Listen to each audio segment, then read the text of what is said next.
Assalamu alaikum everyone, welcome to today's Ethereum update for Thursday 23 of June, and I'm looking at Ethereum right now. We still have a very boring sideways movement in the 1 hour time frame, but there's a resistance here that we are failing to break, and that's going to be this one right over there.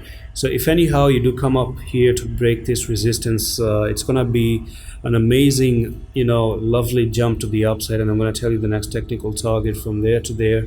That's going to be up here to nearly 1570. Yes, you're looking for a 1570, so that's going to be a nice 37% move, guys. 37% move.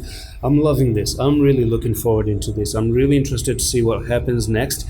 That would be an amazing entry, but we have to really break out first of all. So come up here, break out, come for the retest. Amazing entry, go up to 1500. Life's gonna be cherry and merry, and they're gonna be happy for that amazing opportunity. Can it actually break it? I'm really interested to see if it actually does.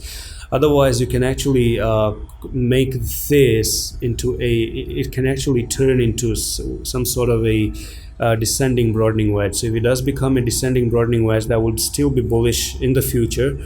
I mean, something like this comes up here, doesn't really break out, and then boom, starts to go to the downside, and it can even actually come to 712 until it doesn't resume its uptrend. And that's it for this quick update on Ethereum. I'm going to see you with the next one. Allah Hafiz.